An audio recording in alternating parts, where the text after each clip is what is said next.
네, 어제 땅이 꺼지는 황당한 사고도 있었죠. 어제나 2시쯤이었습니다.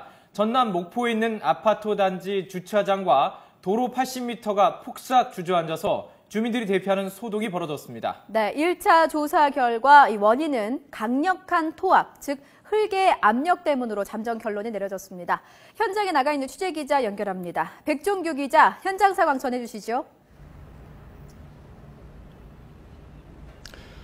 네, 신안비치 3차 아파트 앞도로는 마치 포탄을 맞은 것과 같이 바닥이 이처럼 심하게 붕괴된 상태입니다. 제 뒤로 보시면 흙더미가 2, 3m가량이 푹 꺼져 있는 모습을 보실 수 있을 텐데요.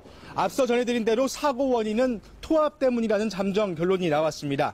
이 아파트 앞도로는 어제 낮 2시쯤 갑자기 폭삭 주저앉았습니다. 길이 80m, 너비 7m 정도가 내려앉았는데요. 이 사고로 70대 주민이 다치고 차 한 대가 파손됐습니다. 사고가 나자 목포시와 아파트 관계자는 주민 800명을 긴급 대피시켰습니다. 주민들은 짐도 챙기지 못하고 간단한 생활도구만 챙겨 아파트를 빠져나와야만 했습니다. 이 사고에 대해 목포시가 한국구조물안전원의 계측 결과를 토대로 사고 원인 1차 결과를 발표했습니다. 안전원 4명이 사고 현장을 살펴보고 한 달간 계측한 결과를 토대로 토압 때문이라는 결과를 발표했습니다. 아파트 옆 신축공사로 갈라진 주차장 도로에 빗물이 들어가 흙이 밀려나지 않도록 설치한 패널 벽이 토압을 견디지 못했다는 것입니다. 하지만 안전원은 아파트 건물에는 전혀 문제가 없다고 밝혔습니다.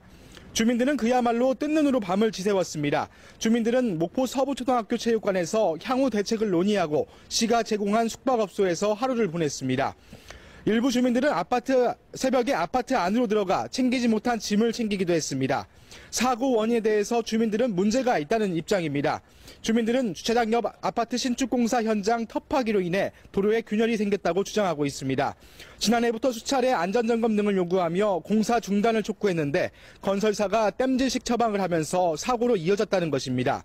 주민들은 또 신축 아파트 단지 하수도 관거 이설 공사 과정에서 발파 작업이 있었는데 이때 큰 충격을 받았다고 주장했습니다. 건설사가 이설 공사로 생긴 공백을 메웠으나 뻘등이 섞여 느슨해지면서 사고가 발생했다는 것입니다. 시가 피해 보상에 직접 나서겠다고 발표했지만 주민대책위원회는 근본적인 안전 문제가 해결될 때까지 주민들의 힘을 모을 것이라는 입장을 내놨습니다. 지금까지 전남 목포 신안비치 3차 아파트 사고 현장에서 YTN 백종규입니다.